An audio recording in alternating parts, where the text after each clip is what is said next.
하십시오. 하십시오.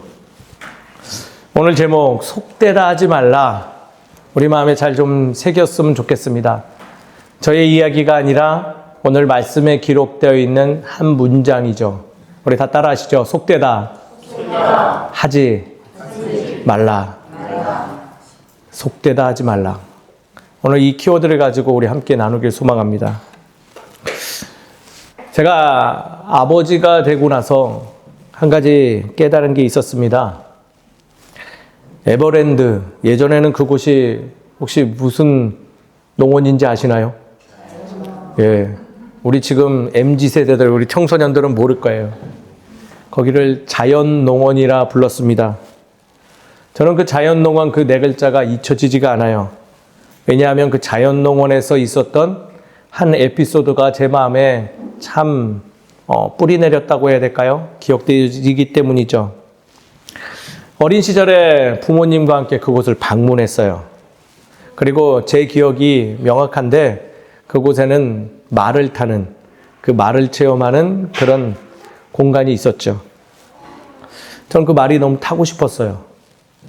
그 조랑말도 아니라 진짜 그 종마였던지라 너무 타고 싶었는데 그걸 탈 수 있게 부모님이 계산해 주셔서 타게 되었죠. 그 큰 말에 올라타고 옆에 물론 다른 보조 기수가 있어서 이끌어줬지만 타는데 그렇게 가슴이 벅찰 수가 없었죠. 너무 신나서 그 울타리 밖에 있는 부모님을 쳐다보는데 어머님은 그래도 울타리 근처에서 승연이 잘한다고 박수치고 있는데 아버님은 저쪽 뒤에 벤치에서 저를 바라보며 물끄러미 바라보긴 하지만 좀 표정이 없이 앉아 계셨어요. 어린 나이지만 그때 당시에 왜 아빠는 저럴까라는 생각을 했죠. 근데 무려 30여 년이 지나서 그 시선을 결국 깨닫게 되었어요. 16년도에 겨울 저희 아버님을 하나님께 보내드리고 그 다음에 어린이날 때 주영이와 같이 저기 경기도에 사시는 저희 어머님을 뵈러 갔죠. 그리고 자연농원은 아니지만 동물을 구경할 수 있는 그곳에 갔어요. 백화점 안에 있는 동물원이었어요. 그것에 온 관객들을 이렇게 보는데 부모님하고 오기도 했지만은 많은 아이들이 할아버지 할머니들하고 같이 온 모습이 있었던 거예요. 그러면서 그 할아버지가 막 아이를 챙기는 그 모습을 보는데 제 시선이 주영이한테 간 게 아니라 그 광경으로 자꾸 가게 되었던 것이죠. 집으로 돌아오는 길 갑자기 눈물이 왈칵 쏟아졌어요. 그때 처음 알게 된 거예요. 아, 나 어린 시절에 아버지가 지금 나와 같은 마음이었었구나.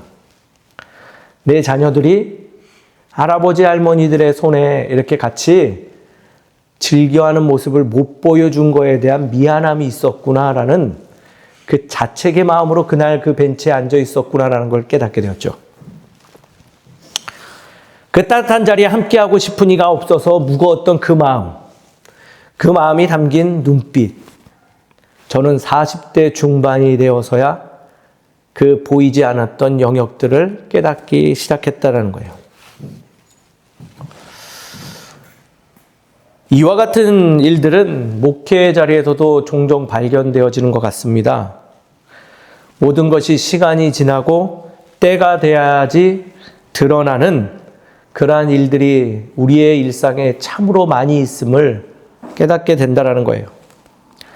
그 순간만은 작고 좁은 시야로 인해서 경솔함, 때로는 무례함으로 대하는 우리들의 일상의 모습들이 반성되어지며 말과 행동이 아니라 이러한 점들을 좀 살펴보며 우리가 진중한 삶을 소유할 필요가 있겠구나라는 것을 배우게 되고 이러한 영역들이 목회와 신앙의 자리에도 참 많은 곳곳에 있구나라는 것이 동일하다 생각되어집니다.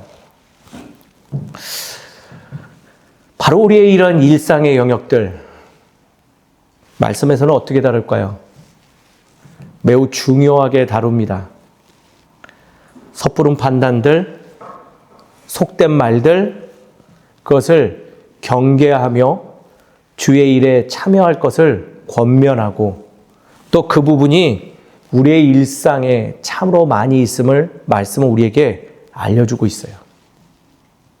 사랑하는 성도님 여러분, 오늘 말씀을 통해서 우리 함께 예배드리는 어린이와부터 우리 성인과 어르신 모두 오늘 말씀이 우리에게 알려주고 있는 속되다 하지 말라는 의미를 바르게 우리 마음에 새겨 조금은 진중한 모습으로 세상 속에서 신앙의 삶을 이끌어가는 우리 모두가 되기를 주의 이름으로 축원드립니다.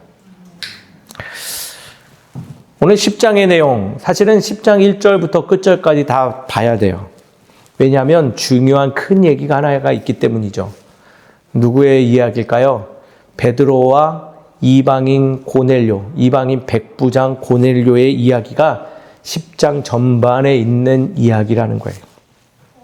더 확장해서 이야기하면 유대인, 즉 선민에게만 머물러 있던 하나님의 그 마음들이 이제 어디로 흘러가기 시작한다는 거예요.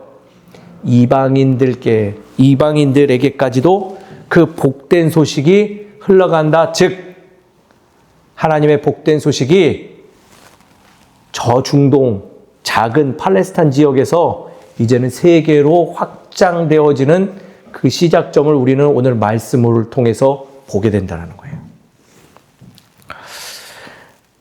초대교회 부흥의 서사이면서 복된 소식이 세계로 어떻게 뻗어나가며 하나님은 왜 그러한 일들을 드러내시는가에 대해서 기록하는 말씀이 사실 베드로와 고넬료의 말씀에 담겨 있다는 거예요. 제가 왜 이렇게 강조하냐? 베드로가 고넬료를 만난 사건은 단순히 환상에 이끌려서 이방인에게 전도한 얘기가 아니기 때문이에요. 더 깊은 의미를 담고 있다는 거죠. 오늘 이 안에서 중요한 한 가지 중요한 요소를 우리에게 이야기해요. 바로 앞선 그 우리의 섣부름에 대해서 이야기하고 있다는 거죠. 전체적인 간략한 10장의 줄거리를 설명하면 이렇게 보시면 돼요. 우리 지난주에 베드로가 어디 있었을까요? 혹시 기억나세요? 애니아와 따비가. 기억 안 나는 게 정상이에요. 대단합니다. 이거 말씀하신 분을 위해서 박수 한번. 지역 그렇게 중요하지 않아요, 사실은. 가이사랴에서 남동쪽으로 좀 떨어져 있는 시골 동네 요빠라는 동네에 있었던 평범한 인물들을 보았죠. 바로 그곳에 머물러 있던 베드로가요, 이제 어디로 왔겠어요? 그래도 상업도시인 가이사랴로 올라오게 됐다라는 거예요. 근데 그 올라옴이 참 재밌어요. 그냥 올라온 것이 아니라 참 그 여정의 길이 직선 코스는 한 16km, 17km 되지만은 길로 따라서 가면 40여 km 정도 되는 길이래요. 그걸 따라서 간 이유가 오늘 말씀에 나온 대로 하나님께서 그에게 환상을 보여줌으로 인해서 가게 되었다는 거예요. 그리고 오늘 고넬료를 만난 사건은 굉장히 있을 수 없는 일이라고 인식하셨으면 좋겠어요. 왜 그럴까요? 왜 그럴까요? 정통 유대주의자하고 이방인, 길 가다 만날 수 있지만 이 둘 사이에 복음의 이야기가 전해지는 것은 당시에 금기된 일이기 때문에요.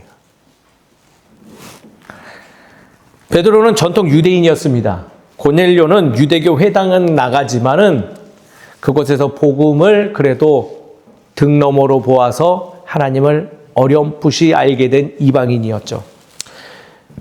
유대법에 따라서 그들은 만나면 안 돼요. 만나서 전해서는 더욱도 안 되죠. 왜냐하면 그건 율법에 이방인들에게 하나님의 거룩한 것을 증거하지 말라고 기록되어 있기 때문이죠. 그걸 어기면 죽음에 이르게 되는 처형을 받아요. 오늘 베드로는 전통적 신앙 자세에 따라서 그가 유대주의자라는 걸 굉장히 잘 보여주는 거죠. 시간에 따라서 정오에서 기도를 드리는 거예요. 6시라고 하지만 우리나라 계산법으로는 3시간을 더하면요, 정오가 돼요.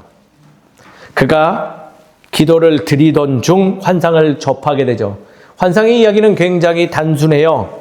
하늘로부터 사방이 묶인 그릇이 내려오는데 그 안을 베드로가 이렇게 보았더니 각종 짐승들이 있었어요.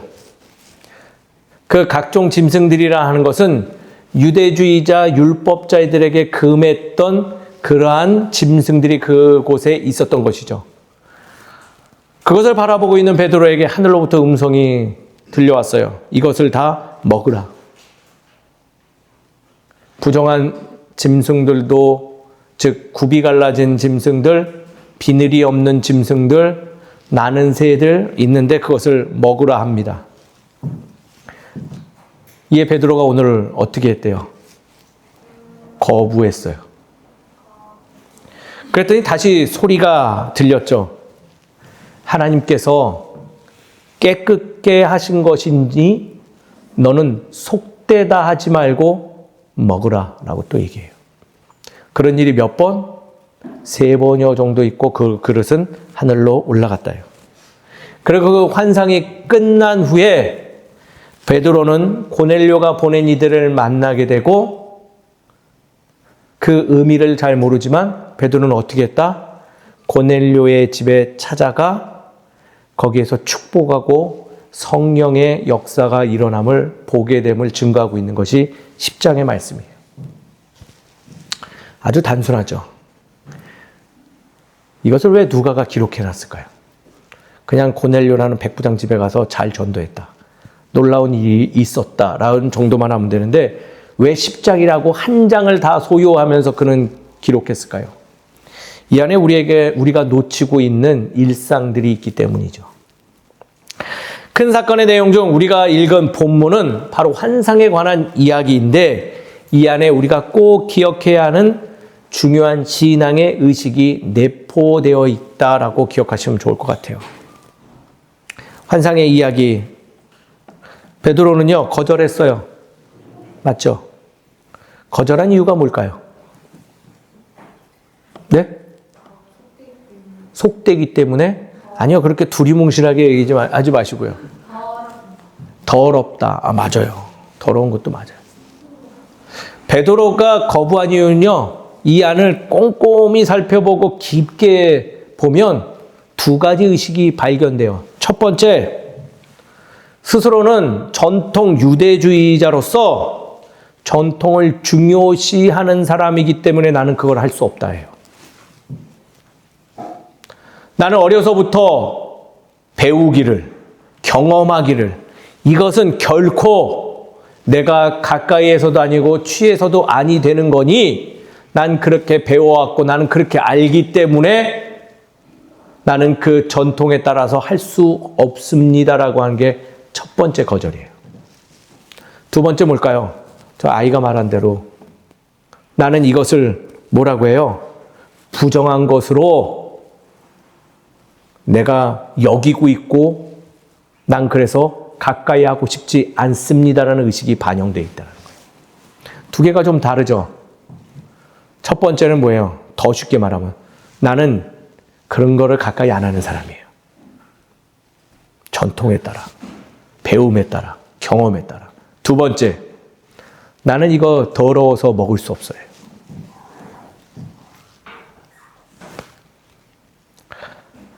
놀라운 사실이 하나 빠졌죠. 이걸 누가 얘기한 거예요? 누가요? 누가 얘기했을까요? 아니요, 지금 이걸 누가 명령한 거예요? 먹으라고. 네. 이 사실이 굉장히 중요하다는 거예요. 하나님과 베드로 사이의 대화 속에서 하나님께서 전능하신 하나님, 내가 진정 사랑한다고 고백하고 나의 삶의 주인이라고 하시는 하나님께서 보내주신 음성임에도 불구하고 베드로는 뭐하고 있다고요? 자신의 이야기를 하면서 나는 못합니다라고 하고 있다. 하나님의 마음을 초월하는 인간의 고집스러운 본성을 드러내고 있는 이야기라는 거예요. 놀라운 사실 하나 더 알려드릴까요? 오늘 기록되기를 17절에 뭐라고 해요? 그 환상의 의미를 베드로는 뭐 한다? 의아해하고 알지 못한다라는 거예요. 명확하게 알지 못해도 뭐 하고 있다라는 거예요? 내가 생각하고 있는 내가 경험한 것들이 당신보다 더 중요하기 때문에 나는 그것을 할 수 없습니다라고 말하고 있다라는 거예요. 환상에서 나오는 그릇은 큰 의미, 메타포를 가지고 있습니다. 네 곳이 묶였다. 동서남북으로 모든 것을 묶어서 제시한다라는 의미를 담고 있고요. 그 안에 당시의 음식물들은, 그 안에 있는 짐승들은 유대인들이 부정하다고 규정한 모든 영역들, 내가 속되다 하고 내가 부정하다고 하고 저것은 가능성 없다고 여기는 모든 것들을 제시하므로 하나님께서 그들에게조차도 이제는 예수 그리스도의 십자가 사건의 복된 소식을 내가 이제 증거하겠다. 그들도 나의 자녀 삼아서 너희들에게 머물러 있던 선민의식을 이제는 모든 이들에게 선포할 것이며 그들에게도 복된 소식을 전하라는 의미가 담겨 있음에도 불구하고 그러한 하나님의 거룩하고 사랑의 마음을 담은 메시지임에도 그는 자신의 생각에 빠져 나는 그것이 속돼서 할 수 없습니다라고 이야기하고 있다는 거예요.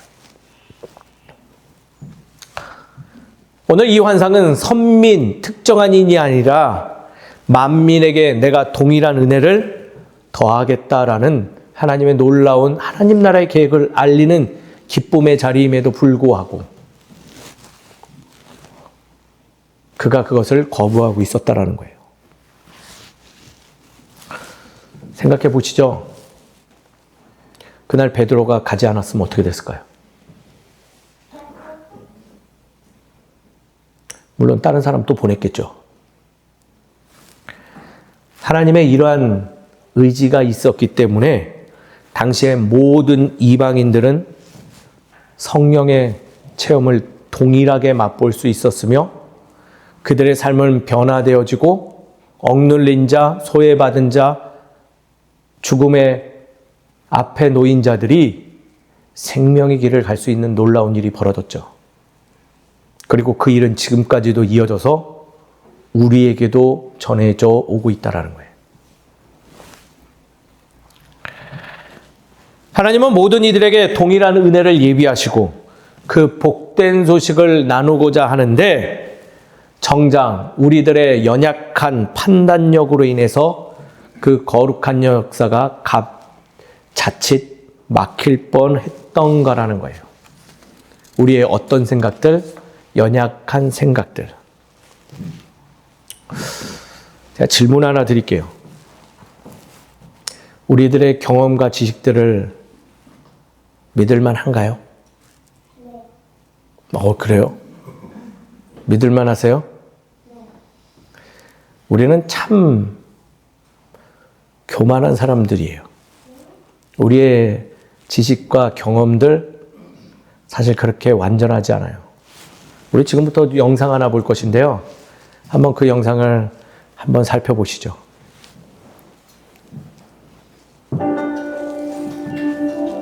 여러분들은 이제 짧은 동영상 하나를 보실 겁니다. 집중해서 보세요. 등장하는 여성 가운데 흰옷을 입은 여성들이 공을 몇 번 패스하는지를 맞춰보세요.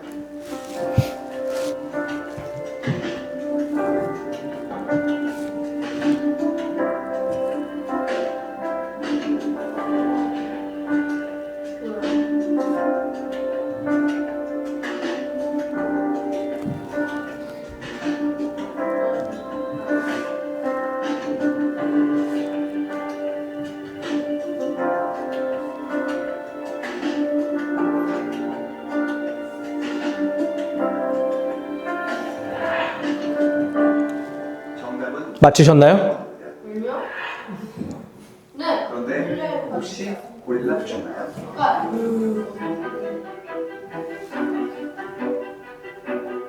하버드 심리학과에서 만든 이 실험 영상을 본 사람 가운데 지금까지 절반이 고릴라를 보지 못했습니다.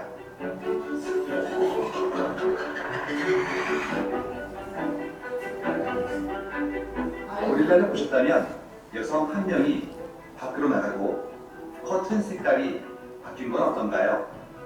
보셨나요? 인간을 못 보는 거죠. 그리고 없다고 생각하는 거죠. 우리가 그 관성에 따라서 자기 하는 일에 막 몰두하고 그러다 보면 이 세상이 바뀌는 걸 잘 모르고 있어요. 못 본 사람들은 아예 못 봤다는 인지조차 못합니다.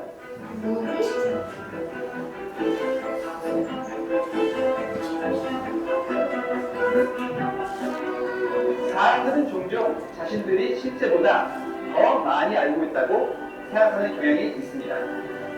앞서 봤던 고릴라 실험에서처럼 눈앞에서 일어나고 있는 변화를 보지 못하는 경우도 많이 있습니다. 하지만 방대한 데이터를 보면 눈으로는 보이지 않는 변화뿐 아니라 그 변화가 만들어내는 미래까지 가늠해 볼 수 있습니다.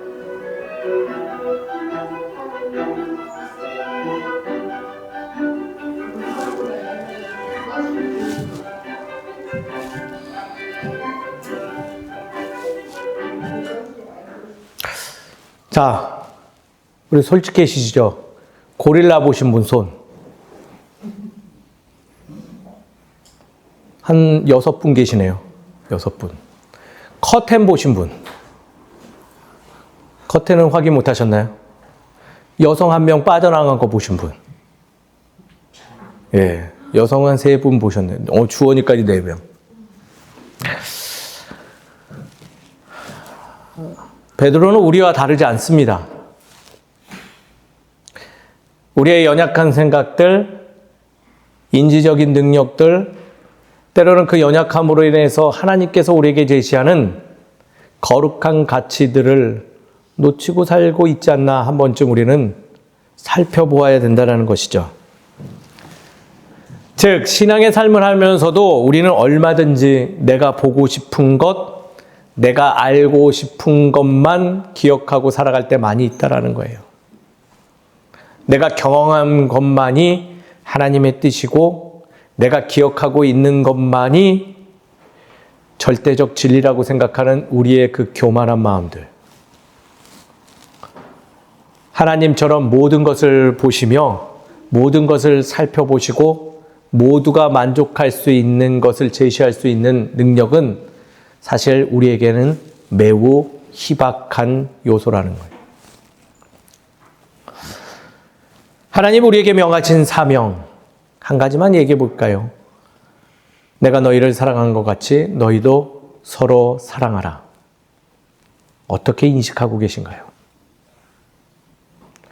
원수를 사랑이 되실까요? 거기에 오히려 의무를 제시하며 나는 할 수 없다, 나는 그들과 어울릴 수 없다 라고 정의하고 계시지는 않는지, 범법자와 마약 중독자와 동성연애자들을 바라보며 더럽고 혐오스러우며 나는 그렇게 살지 않았기 때문에 그들과 함께 할 수 없습니다. 내가 그들에게 복된 소식을 전할 수 없습니다라는 마음이 우리 안에 있지 않는지 한번 살펴봐야 된다는 거예요.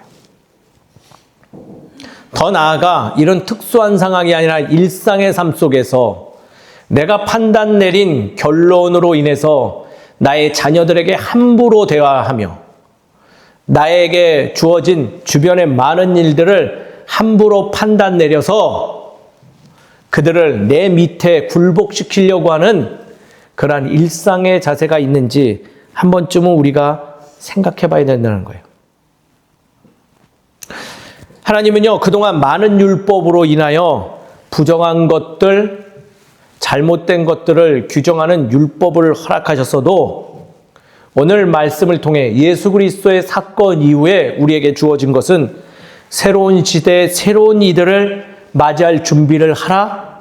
이는 내가 예비했으니 그들도 너희와 같이 내가 동일한 은혜를 내리고자 함이니 이제는 율법을 벗어난 새로운 하나님 나라의 질서를 너희에게 제시하며 갱신하노라 라고 이야기하고 있는데 나는 그렇게 살아온 적 없으니 나는 그것을 취할 수 없습니다라고 말하는 그 모습이 정령 신앙의 모습인지 한번 우리는 돌아봐야 된다는 거예요.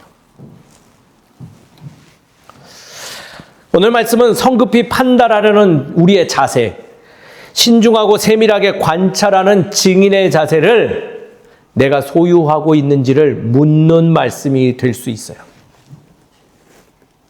앞으로 하나님께서 이루실 것들, 그 모든 것들을 믿음과 소망과 사랑의 마음으로 지켜보며 참여해야 되는 것이 옳은 것이 아니냐라고 우리에게 말씀을 통하여서 이야기하고 계신다라는 거예요. 사랑하는 성도 여러분,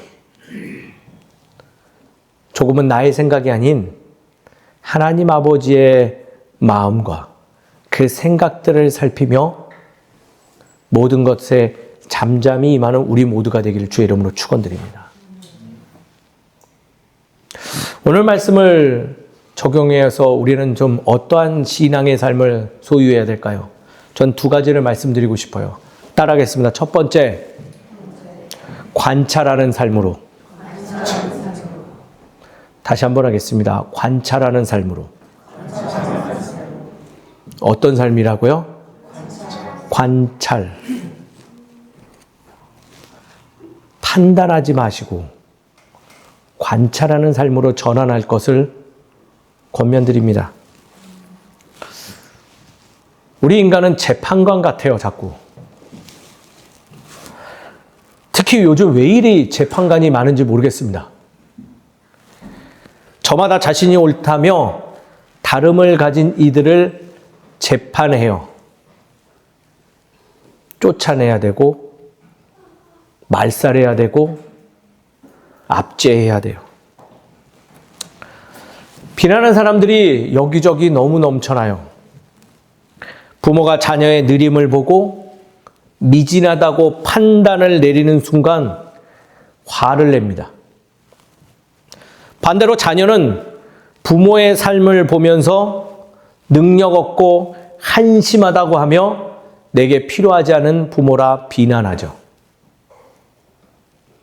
서로 재판이고 서로 판단 내린 거예요.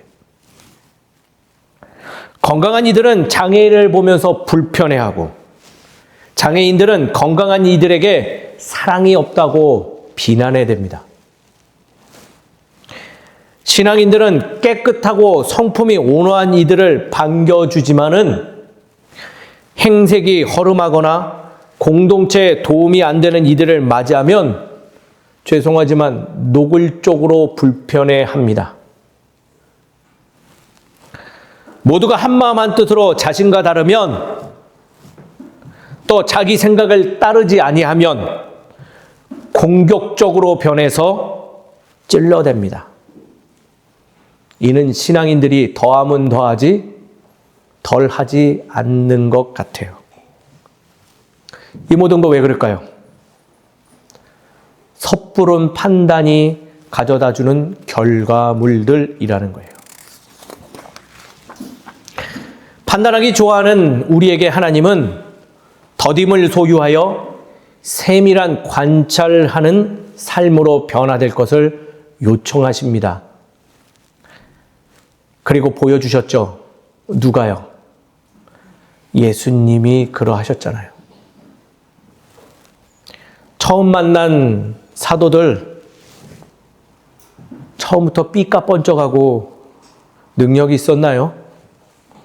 말씀에서 보면 한 명도 그러지 않은 것 같아요. 비루하고 어찌 골라도 어떻게 그렇게 능력들이 하나도 없은지. 그리고 동행하는 금요 모임 때 저희가 마가복음 살피는데요. 제자들 보면 맨날 엉뚱한 소리 하고 있어요.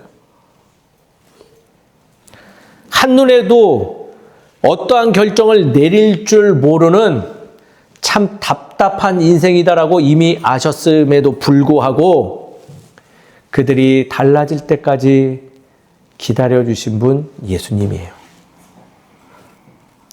십자가 위에서 바라볼 때 자신의 옷을 가지고 니꺼 내꺼 싸우는 이들, 가뜩이나 힘든데 죽었는지 살았는지 확인하려고 찔러대는 그 창을 든 로마 병사를 보면서도 역정내지 아니하시고 오히려 그들이 변화되어서 주께로 돌아오기를 간절히 말하는 그 예수님의 모습.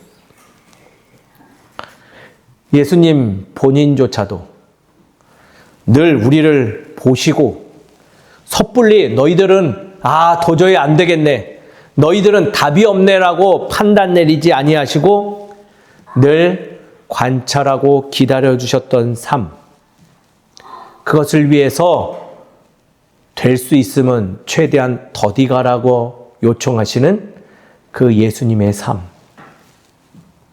사랑하는 성도님 여러분, 우리가 신앙인이면 그 관찰의 삶을 소유해야 됨이 타당하다고 생각되어집니다.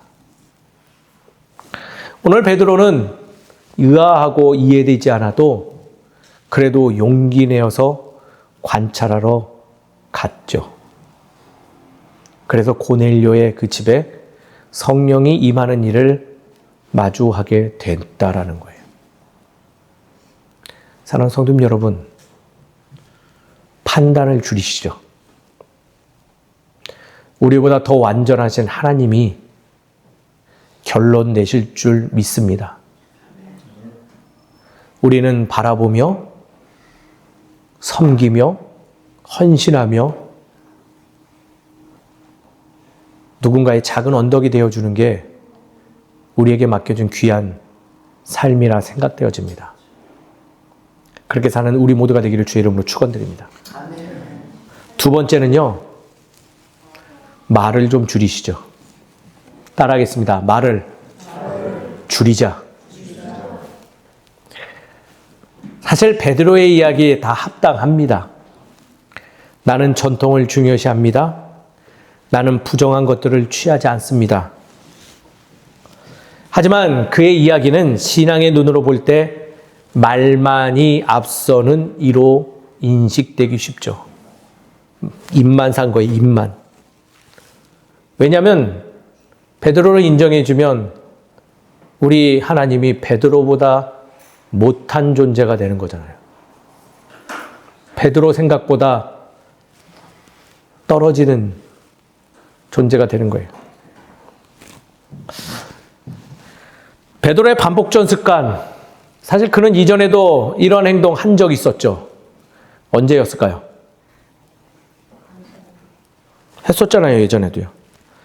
예수님이 순환고지해 주며 이 중에 나를 넘길 자가 있다 하니 거기에 또 뭐 했어요? 섣부르게 판단하고 입으로 은혜를 다 깎아먹었죠. 어떤 놈이 우리 중 예수님을 팔 것이며 그분을 부정할 거냐. 얼마 못 가서 모양 빠지는 일이 벌어졌어요. 나는 몰라요, 몰라요, 몰라요. 3번 말하고 결국 도망갔죠. 그는 그때에도 성급하게 말을 내뱉고 행동합니다. 바로 지금과 같이 주의 뜻을 밝히는 자리에서 본인의 말과 행동이 참으로 스스로를 낮추고 모양이 빠지게 한다는 거예요. 우리 모습이 베드로 같지 않나요? 우리는 일상에서 베드로처럼 삽니다. 말씀으로 찾아온 주의 뜻을 알지만은 지금은 못해요. 거부해요. 왜? 먹고 살아야 되니까요. 맨날 사랑을 하는데 못해요가 전제가 붙죠. 주의 뜻이 이루어질 때 뒤에서 말로 험담을 놓으면서 은혜를 다 흩어지게 합니다. 나에게 익숙하지 않으면 멈추고 내가 이해하지 못하면 우겨서라도 가로막죠. 어떤 도구를 사용해서 내 입술을 가지고. 말을 줄이라는 의미, 입을 다물고 살라는 의미일까요? 아니에요. 조금은 더 성숙한 자세로 주의 뜻이 우리의 일상으로 흘러갈 수 있도록 나를 멈추는 거예요. 누가 이 세상을 이끌어 가십니까? 하나님이세요.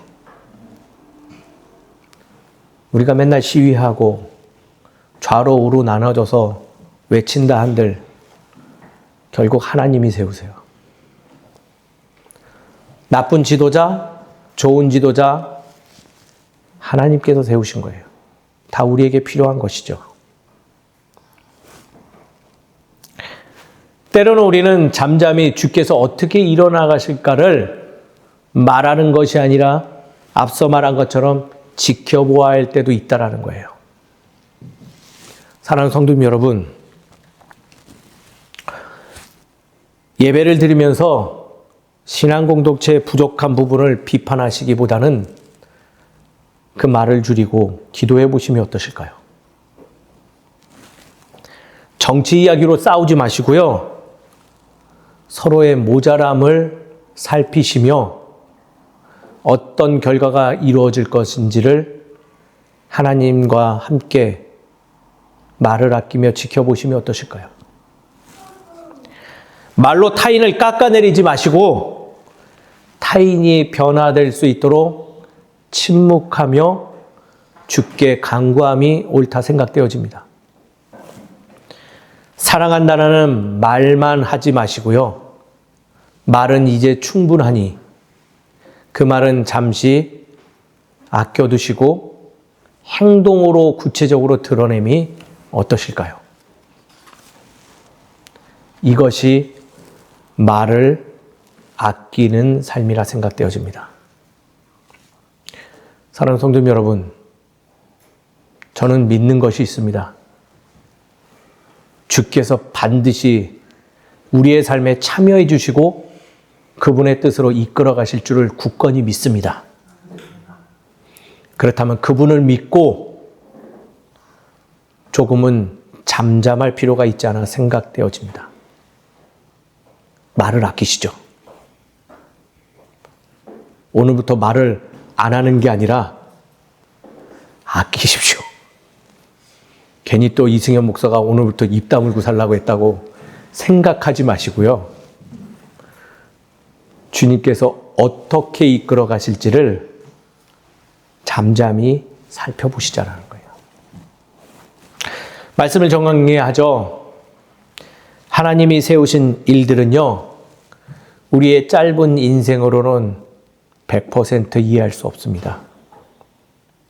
보이지 않는 영역들이 참으로 많이 있습니다. 그러나 하나님은 우리에게 알려주세요. 때가 되면 알게 될 거라고. 그러니 우리의 판단을 멈추고 앞서가는 말을 하기보다는 조금은 진중한 자세로 살펴보고 주님의 의가 드러날 그때에 우리의 입술로 그분께 감사의 말을 올려드리는 기쁨의 삶을 소유하는 우리 모두가 되기를 주의 이름으로 축원드립니다. 함께 기도하시죠. 오늘 이 시간 잠깐 우리 말씀을 기억하며 기도했으면 좋겠습니다. 혹시 우리가 우리의 인생의 노고 속에서 주의 일들이 속되다, 그것은 가당치 않다, 그것은 내 능력 밖이다 라고 이야기하며 거부했던 것들이 있습니까? 우리 이 시간 깔끔하게 주님께 그 모든 걸 내어놓았으면 좋겠습니다. 도리어 이제는 판단을 내리는 삶이 아니라 관찰하는 삶을 소유하고 비난의 말과 부정적인 말을 더하기보다는 그 말을 좀 아껴서 주의 일에 드러나기를 묵묵히 기다리는 삶을 소유하겠다 기도해 보심이 좋을 것 같습니다. 우리 다 함께 각자 기도하신 후에 제가 마무리 기도하도록 하겠습니다. 함께 기도합니다. 아버지 하나님, 참 주의 길을 걸어가며 속되다 속되다 속되다 라고 외쳤던 적이 많이 있음을 고백합니다. 아버지 하나님, 나의 그 모습을 회개합니다. 용서하여 주시옵소서. 참으로 주께서 이루어 가실 그 생명의 길들이 내가 보지 못하는 영역들 많이 있으며 내가 인지하지 못하는 부분들이 많이 있음에도 불구하고 내가 마치 재판관 마냥 그것을 판단 내리고 내가 앞서가 잘못된 말들로 그 모든 것들을 깎아내고 가로막던 나의 모습들을 회개합니다. 주 하나님 아버지 용서해 주시옵시고 이제는 조금은 더 관찰의 모습, 좀 더 성숙됨으로 주의 말을 아껴가는 삶을 살아가는 내가 되게 해 주시옵소서. 오직 주님께서 행하시는 일들을 유수와 같이 흘러갈 수 있도록 그 길을 열고 그 길을 다지는 데 더욱더 집중하는 내가 되길 소망하오니 주님 허락하여 주시옵시고 조금 더 성숙한 삶을 소유함으로 인해서 많은 이들을 살려가는 내가 되게 하여 주시옵소서. 아버지 하나님 도와주시옵소서.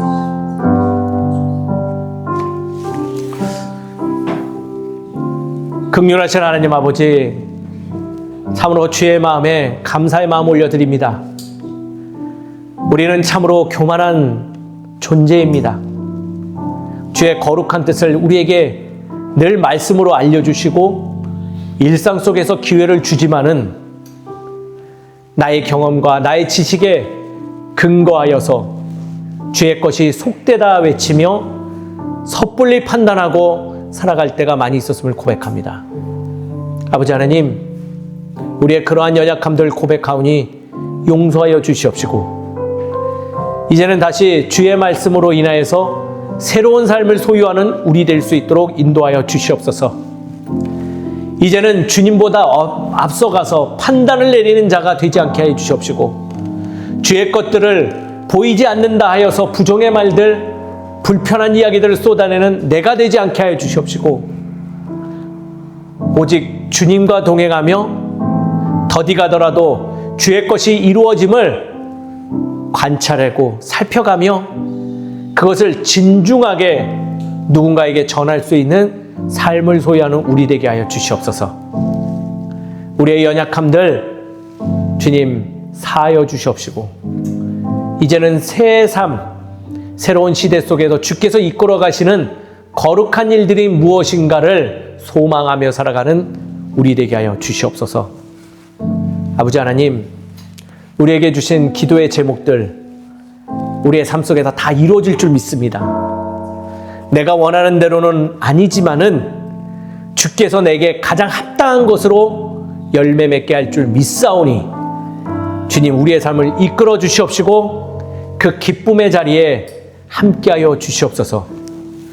오늘도 그러한 마음을 담아 드리는 예물 위에 주의 은혜를 더하여 주시옵시고 그 손길을 기억하사 삶 속에 충만한 은혜와 주의 인도하심을 깨달아 알아갈 수 있도록 허락하여 주시옵소서. 이 모든 것을 주님께서 인도해 주시며 허락하실 줄 믿사옵고 예수 그리스도 이름으로 기도드립니다. 아멘.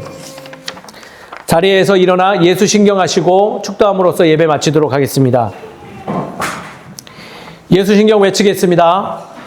이스라엘아 들으라. 주 곧 우리 하나님은 유일한 주시라. 내 마음을 다하고 목숨을 다하고 뜻을 다하고 힘을 다하여 주 너의 하나님을 사랑하라.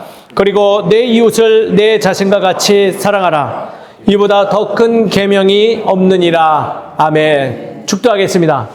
지금은 우리 주 예수 그리스도의 은혜와 하나님의 무한하신 사랑과 성령님의 감화감동 역사하시고 인도하심이 이제는 주 안에서 주의 것을 속되다 하지 않겠다 결단하는 이 자리에 있는 모든 성도들 머리 위에 가정과 직장과 삶의 터전 위에 이제로부터 영까지 함께해 주시기를 간절히 축원하옵나이다. 아멘.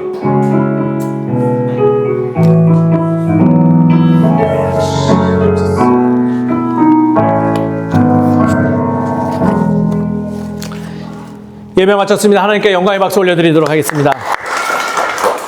자리에 앉겠습니다. 광고 전하겠습니다. 모임 안내입니다. 모임 안내 매주 드리고 있는데 놀랍게도 매주 참석하는 이가 적습니다. 토요 모임, 토요일 오전 11시에 있습니다. 교회에 와서 주일 예배 준비 및 신앙의 교제 나누고 있사오니 시간 되시는 분들은 꼭 참석해 주시면 좋을 것 같습니다. 그 시간 좋아요. 그리고 편안합니다. 그리고 밥도 먹을 수 있습니다. 그러니 꼭 기억해 주셔서 오시면 좋을 것 같습니다. 금요 모임입니다. 금요 모임은 마가복음 강해를 이어가며 신앙의 교제를 하고 있는 시간입니다. 저녁 늦은 시간이지만은 시간 내서 한번 참석하시면 참 의미 있는 시간 됩니다. 꼭 참석해 주시면 감사하겠습니다. 두 번째입니다. 돌아오는 주일에는 데일리 브레드를 한 주간 쉬어갑니다. 제가 좀 어디를 가기 때문이죠. 밑에 3번 내용에 있습니다. 목회자 동정인데요. 저는 오늘 오후부터 내일까지 가족들과 함께 우모와 전도팀들이 함께하는 그 가족 수련회에 참석합니다. 그래서 이틀간 자리에 없습니다. 기억해 주시고요. 화요일부터는 있사오나 좀 충전을 좀 해야 될 것 같습니다. 그래서 데일리 브레드는 한 주간 좀 쉬어가도록 하겠습니다. 금요 모임은 그대로 있사오니 목사님이 데일리 브레드를 한 주 쉬니까 금요 모임도 쉬고 토요 모임도 쉰다. 아닙니다. 금요 모임, 토요 모임 다 있습니다. 그러니 데일리 브레드만 쉬어가니 금요일은 꼭 모임에 참석하신 분들은 참석하면 될 것 같습니다. 요즘 저희 교회 새로운 분들이 많이 오고 있어요. 지난주에는 얼떨결에 왔다가 창립주일 기념사진도 찍고 가신 분, 우리 김보석 성도님 오늘 안 오셨는데요.